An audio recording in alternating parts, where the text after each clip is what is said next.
স্বাগত দীপ্ত সংবাদে, সাথে আছি আমি নুজহাত রাহনুমা। বিভিন্ন উন্নয়ন প্রকল্প উদ্বোধন ও ভিত্তিপ্রস্তর স্থাপন এবং জনসভায় যোগ দিতে যশোর পৌঁছেছেন প্রধানমন্ত্রী তারেক রহমান। সকালে হজরত শাহজালাল আন্তর্জাতিক বিমানবন্দর থেকে যশোরের উদ্দেশ্যে তিনি রওনা হন। সরকার গঠনের পর এটি প্রধানমন্ত্রীর প্রথম যশোর সফর।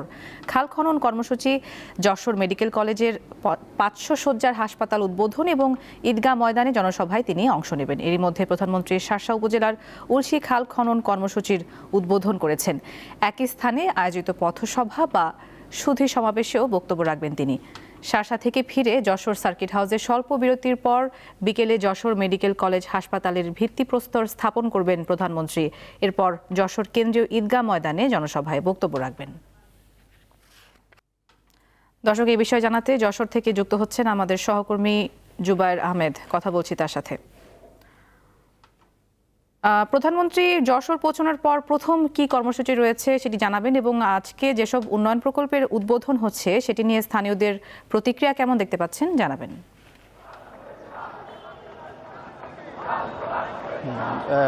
ধন্যবাদ। প্রধানমন্ত্রী ইতিমধ্যে যশোরে পৌঁছে গিয়েছেন। ঠিক সকাল 10টা 15 ইউএস বাংলা ফ্লাইটে, রেগুলার ফ্লাইটে তিনি যশোর বিমানবন্দরে অবতরণ করেন। ওখানে অবতরণ করার পর তিনি সরাসরি যে উলশি শার্শা উপজেলার যে উলশি খাল পুনর্খনন কর্মসূচি, সেখানে অংশ নিতে তিনি রওনা দেন। এবং উলশির পথে তিনি যখন যান তখন রাস্তার দুই ধারে স্থানীয় জনগণ এবং নেতাকর্মীরা তাকে হাত নাড়িয়ে স্বাগত জানান এবং উৎফুল্ল জনতা অধীর আগ্রহে তাকে জন্য অপেক্ষা করেছিলেন। এবং তিনি যখন এই পথে রওনা দেন তখন তারা তাকে স্বাগত জানান। এছাড়া তিনি ওখানে ইতিমধ্যে তিনি খাল খনন যে কর্মসূচি সেটি উদ্বোধন করেছেন। এবং আমরা যতটুকু এই মুহূর্তে জানতে পেরেছি যে তিনি সুধী সমাবেশে বক্তব্য দিচ্ছেন। আমি এই মুহূর্তে আছি আসলে তিনি যে দিনের সবশেষ কর্মসূচি জনসভা, সেই জনসভা স্থলে আমি দাঁড়িয়ে আছি। আমি যদি আপনাকে একটু দেখাতে চাই আসলে জনসভা স্থলের যে সার্বিক যে পরিস্থিতি, অর্থাৎ যে গোছগাছ আর কি, সেটা কিন্তু প্রস্তুতি সম্পন্ন হয়েছে। মঞ্চ ইতিমধ্যে প্রস্তুত করা হয়েছে এবং সকাল থেকে আমরা দেখেছি বিভিন্ন জায়গা থেকে নেতাকর্মীরা মাঠে আসতে শুরু করেছে। মাঝে কিছুটা বৃষ্টি এসেছিল, তারপরেও নেতাকর্মীরা সরে যাননি, মাঠেই অবস্থান করেছেন।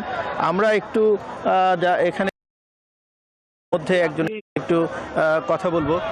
যে আপনি কখন এসছেন আর কেন এসছেন? আমি আসছি প্রিয় নেতা তারেক রহমানের বক্তব্য শোনার জন্য এবং কি তার দেখার জন্য। অনেকদিন পর প্রিয় নেতা আবার আসলো, এর আগের দিন উপসার আসলো, এখন আবারও আসলো। আমাদের এই খাল কাটা কর্মসূচি প্লাস মেডিকেল উদ্বোধন হবে, এই কারণে আসা। চা পাওয়া এখন নেতার কাছে আমাদের সিটি কর্পোরেশন দেওয়ার আসে একটা চিন্তা ভাবনা করছি যে যদি নেতা দেয় এটাই কাছে কিছু না। নুজহাত, আপনি যেমনটি শুনছিলেন যে আসলে এখানে জনগণের যে চাওয়া পাওয়া, তারা সিটি কর্পোরেশনের ঘোষণা থেকে সর্বশেষ।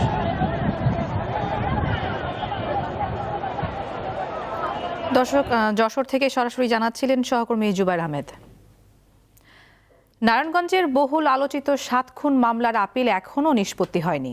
ঘটনার 12 বছর পার হলেও আসামিদের সাজা কার্যকরের অপেক্ষায় ক্ষতিগ্রস্ত পরিবারগুলো। এছাড়া সরকারের পক্ষ থেকে আশ্বাস দেওয়া হলেও কোনো ধরনের সহায়তা পাননি নিহতদের পরিবারের সদস্যরা।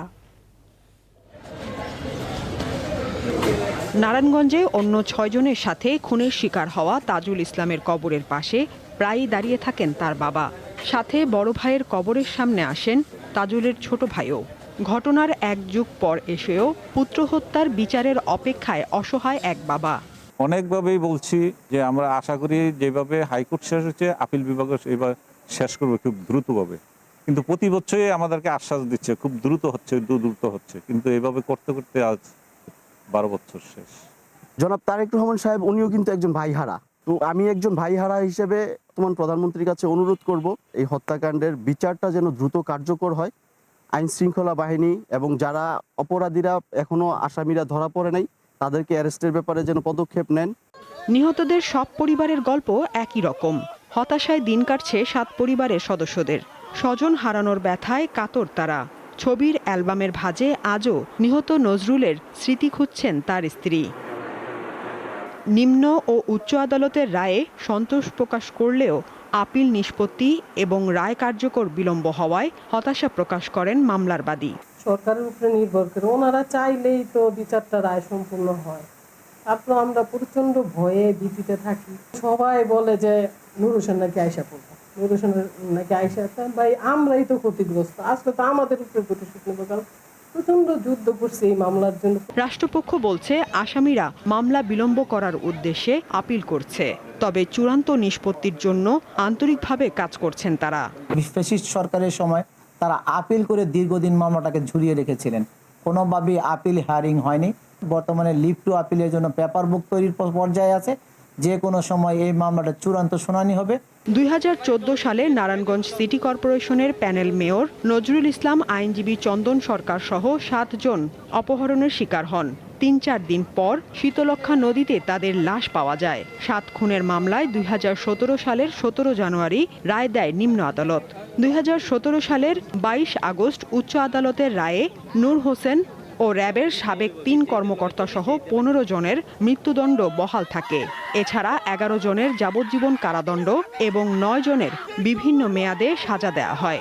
পরে আসামিদের পক্ষ থেকে হাইকোর্টের রায়ের বিরুদ্ধে আপিল করা হয়। সাদিয়া চৌধুরী, দীপ্ত বার্তাকক্ষ। ভিসা জটিলতার মুখে পড়ছে বাংলাদেশিরা। বিদেশে পড়া, কাজ কিংবা ভ্রমণ, এই 3টি ক্ষেত্রেই এখন বাংলাদেশিদের কঠিন বাস্তবতার মুখে পড়তে হচ্ছে। কোথাও জটিল প্রক্রিয়া, কোথাও কার্যত বন্ধ বাংলাদেশের ভিসা। বিশেষজ্ঞরা বলছেন, ভিসা সংকটের জন্য মানহীন শিক্ষা ও অদক্ষতাই দায়ী।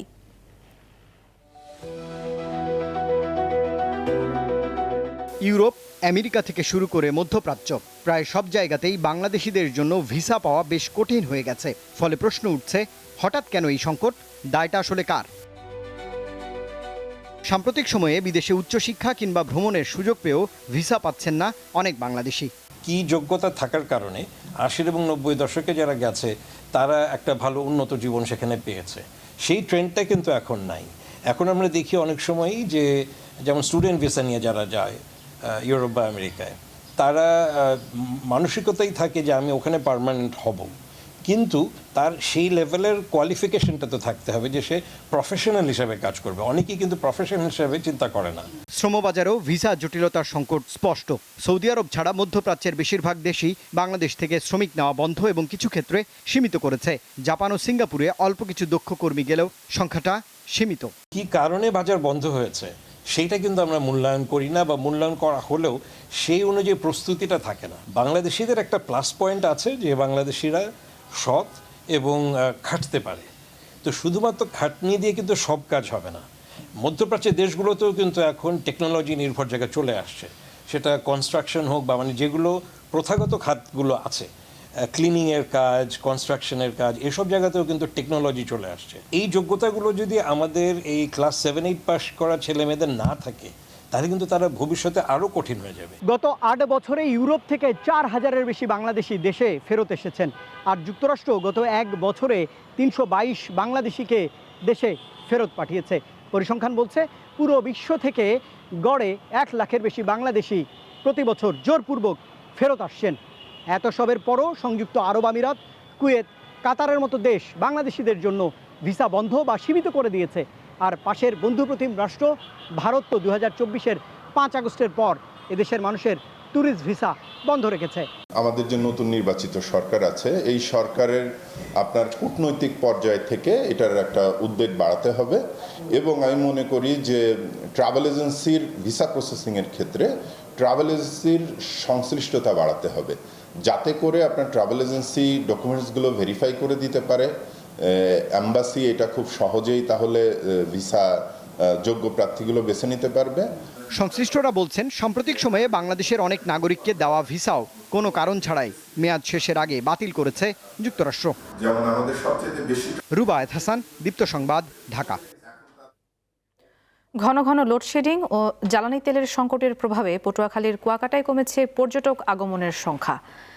জেলার জ্বালানি সংকট ও ফিলিং স্টেশনগুলোর অবস্থা জানাতে এবারে যোগ দিচ্ছেন সহকর্মী মোহাম্মদ ইমরান। ইমরান, পাম্পগুলোতে এখন কি অবস্থা দেখতে পাচ্ছেন? তেল নিয়ে ক্রেতারা কি বলছেন? সার্বিক চিত্র আমাদেরকে জানাবেন। নুজহাত, দাম বৃদ্ধির পরও পটুয়াখালীতে কিন্তু তেল বিতরণ কার্যক্রম বা তেল সরবরাহ কার্যক্রম কিন্তু স্বাভাবিক হয়নি।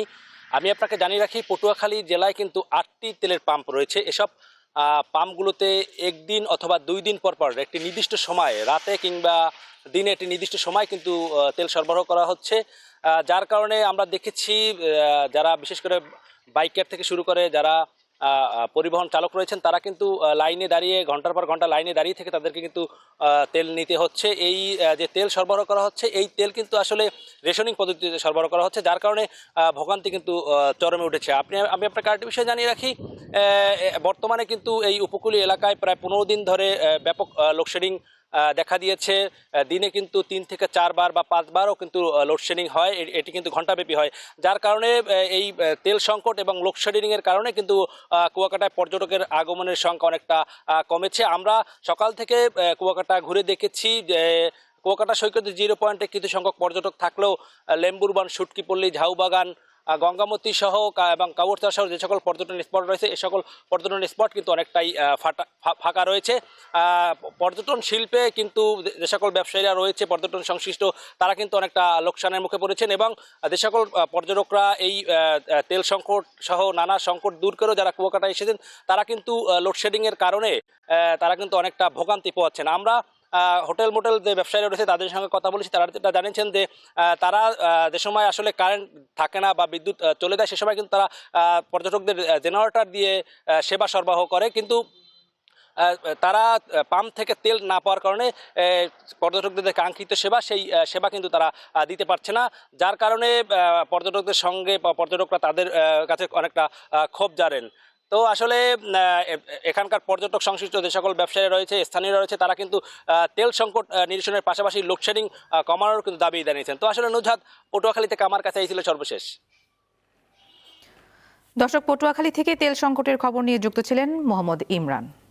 দেশের 5 অঞ্চলের উপর দিয়ে বৃষ্টি অথবা বজ্রবৃষ্টি সহ অস্থায়ীভাবে দমকা বা ঝোড়ো হাওয়া বয়ে যেতে পারে বলে পূর্বাভাস দিয়েছে আবহাওয়া অধিদপ্তর। পাশাপাশি ওই অঞ্চলের নদী বন্দরগুলোতে 2 নম্বর সতর্ক সংকেত দেখাতে বলা হয়েছে। সোমবার সকাল 6:30 থেকে সন্ধ্যা 6টা পর্যন্ত দেশের অভ্যন্তরীণ নদী বন্দর সমূহের জন্য দেওয়া এক বিজ্ঞপ্তিতে জানানো হয় এই তথ্য। এতে বলা হয়, রংপুর, বগুড়া, টাঙ্গাইল, ময়মনসিংহ এবং সিলেট অঞ্চলের উপর দিয়ে ঘন্টায় 60 থেকে 80 কিলোমিটার বেগে অস্থায়ীভাবে ঝোড়ো হাওয়া সহ বৃষ্টি বা বজ্রবৃষ্টি হতে পারে। একই সময় ঢাকা, মাদারীপুর, ফরিদপুর, কুমিল্লা, নোয়াখালী, বরিশাল, চট্টগ্রাম ও কক্সবাজার অঞ্চলের উপর দিয়েও ঘন্টায় 45 থেকে 60 কিলোমিটার বেগে অস্থায়ীভাবে দমকা বা ঝোড়ো হাওয়া বয়ে যেতে পারে।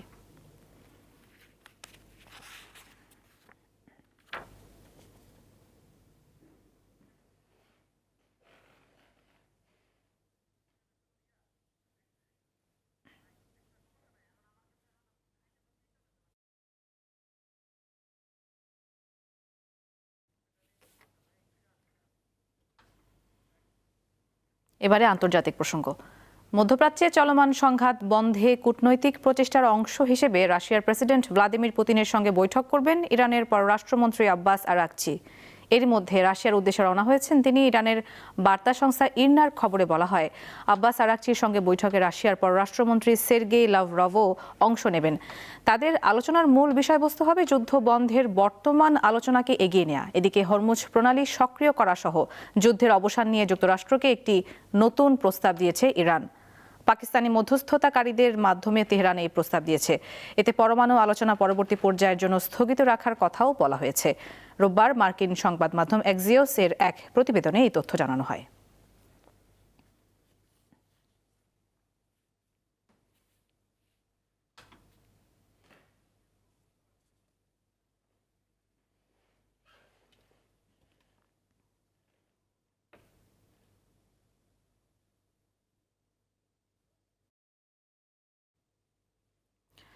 দর্শক, সংবাদের শুরুতে আমরা আপনাদেরকে প্রধানমন্ত্রীর যশোর সফর সম্পর্কে জানাচ্ছিলাম। এই পর্যায়ে প্রধানমন্ত্রী বক্তব্য রাখছেন, সেখানে আমরা চলে যাচ্ছি।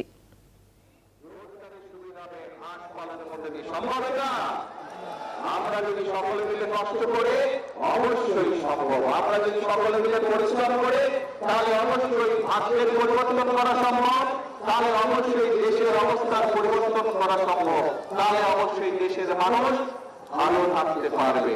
আমাদের রাজনীতি অর্থাৎ বিএনপির রাজনীতি হচ্ছে সেটি। আপনারা দেখেছেন নিশ্চয়ই, কম বেশি সকলের মনে আছে, এই যে প্রায় 2 মাস 2.5 মাস আগে যে নির্বাচনটি হয়ে গেল, এই নির্বাচনের আগে দিয়ে কিন্তু আমরা দেশের মানুষের কাছে প্রতিশ্রুতি দিয়েছিলাম যে বিএনপি আপনার মতে দেশের মানুষের সমর্থন নিয়ে সরকার গঠনে সক্ষম হলে দেশে আমরা রেখে যাওয়া সেই খাল খনন কর্মসূচি শুরু করব এবং ইনশাআল্লাহ আগামী 5 বছরে আমরা চেষ্টা করব সারা দেশে এই নুরুশি বা যেটাকে এই এলাকার মানুষ ইয়ামান হিসাবে চিনে এইরকম প্রায় 20,000 কিলোমিটার খাল আমরা খনন করতে চাই, যাতে করে গ্রামের মানুষ, গ্রামে বসবাসকারী মানুষ, কৃষক হোক, মা-বোনরা হোক, এলাকাবাসী হোক, তরুণ সমাজের সদস্যরা, তরুণরা হোক, বিভিন্ন রকম আয় রোজগারের সুবিধা সেখান থেকে করতে পারে। আমরা খাল খনন সেই জন্য করতে চাই। এই খাল খননের ফলে কি হবে? সরাসরি গ্রামে বসবাসকারী মানুষ, বিশেষ করে কৃষক ভাইরা সেই সুবিধা পাবে। কিন্তু ভাই বোনরা তাই নয়, আমরা নির্বাচনের আগে বলেছিলাম এই যে এখানে এখানে অপেক্ষা করছেন মা বোনেরা, এখানে আজকের এই সভায় এসছেন, এই খাল খনন কর্মসূচি অনুষ্ঠানে এসছেন, আমরা বলেছিলাম বাংলাদেশের জনসংখ্যা এই যে প্রায় 20 কোটি জনসংখ্যা বাংলাদেশের, এর অনেক হচ্ছে নারী। দেশনেত্রী খালেদা জিয়া এই নারীদের জন্য শিক্ষা ব্যবস্থাকে ফ্রি করে দিয়েছেন, ইন্টারমিডিয়েট পর্যন্ত, ডিগ্রি পর্যন্ত ফ্রি করে দিয়ে গিয়েছেন। প্রথমবার করেছেন স্কুল পর্যায়ে, ইন্টারমিডিয়েট পর্যায়ে, দ্বিতীয়বার করেছেন ইন্টারমিডিয়েট পর্যায়ে। এই খালেদা জিয়ার সেই কর্মসূচির অংশকে আমরা আরো সামনে নিয়ে যেতে চাই। এই জন্য আমরা সিদ্ধান্ত গ্রহণ করেছি যে ইনশাআল্লাহ খালেদা জিয়া ইন্টারমিডিয়েট ডিগ্রি পর্যন্ত করে দিয়েছেন, ইন্টারমিডিয়েট পর্যন্ত করে দিয়ে গেছেন, আমরা মেয়েদের শিক্ষা ব্যবস্থা ইনশাআল্লাহ ডিগ্রি পর্যন্ত, উচ্চতর পর্যন্ত ইনশাআল্লাহ বিনামূল্যে ব্যবস্থা করবো। শুধু এইভাবে আমাদের এইবার তার কর্মসূচির একটি অংশ, শুধু মেয়েদের শিক্ষা ব্যবস্থা আমরা ডিগ্রি পর্যন্ত ফ্রি করবো না, একই সাথে আমাদের যে মেয়েরা ভালো রেজাল্ট করতে পারবে তাদের জন্য আমরা উপবৃত্তির ব্যবস্থা করবো সরকার থেকে, যাতে করে তারা আরো উচ্চতর শিক্ষা লাভ করতে পারে। এখন ভাই বোনরা, আমরা বলেছিলাম খাল খনন করবো, আমরা কিন্তু আমাদের ওয়াদা রেখেছি, দেশে আমরা খাল খননের কর্মসূচি কাজ শুরু করেছি। আজকে এইখানে শুরু করলাম, এর আগে আমি দিনাজপুর দিয়ে খাল খননের কর্মসূচি শুরু করেছিলাম। ভাই বোনেরা, আমরা বলেছিলাম মা বোনদের যেরকম শিক্ষার ব্যবস্থা আমরা ডিগ্রি পর্যন্ত থেকে শুরু করে উচ্চতর পর্যন্ত আমরা ফ্রি করবো, একই সাথে উপবৃত্তি আমরা দেবো। ঠিক একইভাবে আমরা বলেছিলাম এই মাদেরকে শিক্ষার পাশাপাশি স্বাবলম্বী করার জন্য আমরা ফ্যামিলি কার্ড দিব মা বোনদের হাতে। বিশেষ করে যে সকল মায়েরা, যে সকল বোনেরা পরিবারের প্রধান, সেই নারী প্রধান পরিবারের হাতে 5 বছরের মধ্যে আমরা চেষ্টা করব সকল গ্রামে, সকল মায়েদের হাতে ফ্যামিলি কার্ড পৌঁছে দেওয়ার চেষ্টা করবো ইনশাআল্লাহ। আমরা মাধ্যমে প্রতি মায়ের কাছে, প্রতি নারী পরিবারের প্রধানের কাছে আমরা মাসে পক্ষ থেকে ইনশাআল্লাহ 2,500 করে পৌঁছে দেওয়ার ব্যবস্থা করবো, যাতে করে তারা তাদের সন্তানদের দেখভাল করতে পারে, তাদের সন্তানের পড়ালেখা দেখভাল করতে পারে ভালো করে, তাদের সন্তানকে 2 চাকরি ভালো খাওয়াতে পারে, যাতে করে তারা মা বোনেরা একই সাথে সেই 2,500 টাকা থেকে ছোট ছোট উদ্যোগ গ্রহণ করতে পারে। হাঁস পালন, মুরগি পালন, গরু ছাগল পালন, এরকম কাজ করার মাধ্যমে ছোট ছোট ব্যবসার মাধ্যমে যাতে মা বোনদের একটা নিজের রুজি রোজগারের ব্যবস্থা সেটি আমরা করতে চাই। মা বোনেরা, আমরা 2 দিন আগে আরেকটি সিদ্ধান্ত গ্রহণ করেছি। এই মা বোনদের একটি ব্যাপারে খুব কষ্ট হয়, রান্না বাড়ির ব্যাপারে কষ্ট হয়, সেটি গ্রামের মা বোনই হোক, সেটি শহরের মা বোনই হোক। আমরা যেরকম সারা দেশের মায়েদের কাছে আমরা যেরকম ফ্যামিলি কার্ড পৌঁছে দিচ্ছি, সেরকম আরেকটি কার্ড দিতে চাই, সেটি হবে এলপিজি কার্ড, এলপিজি গ্যাস। এটি আমরা মা বোনদেরকে পৌঁছে দেবো, যাতে করে মা বোনদেরকে রান্না বান্নার জন্য কষ্ট করতে না হয়। আমরা বলেছিলাম যে বিএনপি সরকার গঠন করলে কৃষক ভাইদের জন্য আমরা কৃষি কার্ড দিব, কৃষক ভাইদের আমরা 10,000 টাকা পর্যন্ত কৃষি ঋণ যেটা আছে সেটা আমরা মৌকুফের ব্যবস্থা করবো। আল্লাহর রহমতে আমরা সেই কাজ শুরু করেছি এবং সরকার গঠনের প্রথম 10 দিনের ভিতরে আমরা কৃষকদের যে যাদের 10,000 টাকা পর্যন্ত কৃষি ঋণ ছিল তাদের সেই কৃষি ঋণ আমরা মৌকুফ করেছি। আমরা বলেছিলাম দেশের বিভিন্ন জায়গায় বিভিন্ন জায়গায় বিভিন্ন মিল কলকারখানা বন্ধ হয়ে গিয়েছে। এই মিল কলকারখানা বন্ধ হয়ে যাওয়ার কারণে মানুষ বেকার হয়ে গিয়েছে, বহু যুবক বেকার হয়ে গিয়েছে। আমরা বলেছিলাম এই কলকারখানাগুলো চালুর ব্যবস্থা ইনশাআল্লাহ আমরা করবো। আমরা সেই কাজে হাত দিয়েছি। আগামী 2-4 মাসের মধ্যে ইনশাআল্লাহ বাংলাদেশের অনেকগুলো বন্ধ হয়ে যাওয়া কলকারখানা আবার চালু করা সম্ভব হবে, যার ফলে বেকার অনেক বেকার যুবক নতুন করে কর্মসংস্থানের সুযোগ হবে। শুধু তাই নয়, আমরা বিভিন্ন শিল্প উদ্যোক্তারা যারা আছে তাদেরকে আমরা দেখেছি, তাদের সাথে কথা বলছি, তাদের বিভিন্ন অসুবিধা যেগুলো আছে সেগুলো আমরা সরকারের পক্ষ থেকে সমাধানের চেষ্টা করছি, যাতে করে তারা নতুন নতুন শিল্প কারখানা তৈরি করে এবং যাতে করে এই দেশের যারা তরুণ যুবক আছে কর্মসংস্থান নেই, যারা বেকার হয়েছে তারা যাতে কর্মসংস্থানের সুযোগ পায়, সেই কাজও আমরা শুরু করেছি। আমরা বলেছিলাম যে মসজিদের ইমাম বলেন, খতিব সাহেব বলেন, মুয়াজ্জিন বলেন, বিভিন্ন অন্য ধর্মের যারা ধর্মে ঘুরেছে তাদেরকে আমরা ব্যবস্থা করবো সরকার থেকে তাদের জন্য একটি সম্মান, সেই ব্যবস্থার কাজও আমরা শুরু করেছি এর ভিতরে। অর্থাৎ এই যে কটি কাজের কথা আপনাদের সামনে আমি তুলে দিলাম, ভাই বোনেরা, এই সকল কাজগুলো আমরা করতে চাই এই দেশের মানুষের জন্য। এবং আমরা যে রহমান মানুষকে দিয়েছি, যে প্রতিশ্রুতি দিয়েছি, আমরা যতদিন বাংলাদেশের মানুষের সমর্থন থাকবে, এ পর্যন্ত বিএনপি সরকার পরিচালনার দায়িত্বে থাকবে, আমরা আমাদের প্রতিশ্রুতি জনগণকে দেওয়ার প্রতিশ্রুতি আমরা চেষ্টা করবো ইনশাআল্লাহ অফ করে পালন করার জন্য। আমাদের রাজনীতি, বাংলাদেশ জাতীয়তাবাদী দল বিএনপির রাজনীতি হচ্ছে এই দেশকে ঘিরে রাজনীতি। আমাদের রাজনীতি হচ্ছে মানুষের আত্ম পরিবর্তনের রাজনীতি। আজকে আপনাদের সাথে যে কয়টি পরিকল্পনার কথা আমি তুলে ধরলাম সংক্ষেপে, এই কয়টি পরিকল্পনা যদি আমরা সফল করতে পারি, এই কয়টি পরিকল্পনা যদি আমরা বাস্তবায়ন করতে পারি, তাহলে বাংলাদেশের খেটে খাওয়া মানুষ যারা আছে, বাংলাদেশের সমগ্র জনসংখ্যার বেশি জনসংখ্যার প্রায় 70% মানুষ গ্রাম অঞ্চলে বা উপজেলা বা জেলা পর্যায়ে বাস করে। এই মানুষগুলো বিশেষ করে গ্রাম অঞ্চল উপজেলা যারা বাস করে, গ্রামে যারা বাস করে, তারা উপকৃত হবে। আপনারা কি তাই মনে করেন এই কাজগুলো যদি বাস্তবায়ন করতে পারে গ্রামের মানুষ উপকৃত হবে? ইনশাআল্লাহ। প্রিয় ভাই বোনেরা, আমাদের লক্ষ্য, আমাদের উদ্দেশ্য সেটি। এখন প্রিয় ভাই বোনেরা, এই যে খাল আজকে, এই খাল খনন যদি আমাদেরকে পুনর্খনন করতে হয়, এই খালে যদি আমাদেরকে পানি নিয়ে আসতে হয়, তাহলে আপনাদের সরকার তো আছে, কিন্তু পাশাপাশি এলাকার মানুষ যারা আছে, এলাকার তরুণ সমাজ যারা আছে, আপনাদেরকে আমাদের সাথে হাত লাগাতে হবে। পারবেন হাত লাগাবে এই খাল খননে আপনাদের সকলকে, কারণ এই দেশটা এই দেশের জনগণ, এই দেশের মালিক এই দেশের জনগণ, এই দেশের মালিক এই দেশের জনগণ, এবং এই দেশের জনগণের জন্য রাজনীতি করে। আমাদের প্রত্যেকটি কর্মসূচি হবে মানুষের জন্য, আমাদের প্রত্যেকটি কর্মসূচির বাস্তবায়ন হবে মানুষের আত্ম পরিবর্তনের জন্য। বিগত 17 বছর যাবৎ এই দেশ স্বৈরাচারের কবল ছিল। 2024 সালের 5ই আগস্ট বাংলাদেশের ছাত্র জনতা ঐক্যবদ্ধ স্বৈরাচারকে বিদায় করেছে। প্রিয় ভাই বোনেরা, এখন হচ্ছে দেশ গঠনের পালা।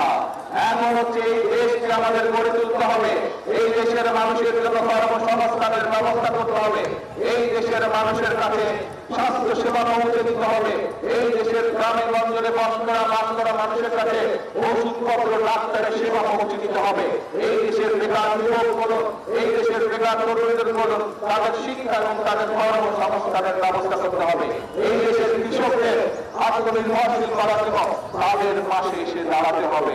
এই দেশে আমাদের গাছপালা কমে যাওয়াতে বৃষ্টিপাত কমে গিয়েছে, সেই জন্য বৃক্ষরোপণ কর্মসূচি আমরা সিদ্ধান্ত নিয়েছি, আমরা এই পরিকল্পনা গ্রহণ করেছি। ইনশাআল্লাহ আগামী 25 বছরের প্রায় সারা দেশে আমরা চেষ্টা করবো ইনশাআল্লাহ আমাদের 25 কোটি বৃক্ষরোপণ করার জন্য। প্রিয় ভাই বোনেরা, আজ এই খাল খনন কর্মসূচির কাজ আমরা শুরু করলাম, এরকম প্রত্যেকটি কাজ আমরা করতে চাই যার সাথে জনগণের ভাগ্য জড়িত। প্রিয় ভাই বোনেরা, এই 5 আগস্ট 2024 সালের 5 আগস্ট এই স্বৈরাচারকে বিদায় করেছি। তারপরে আমরা সংসদের দক্ষিণ প্লাজায় সকল রাজনৈতিক দল একত্রিত হয়ে জুলাই সনদ আমরা স্বাক্ষর করেছি।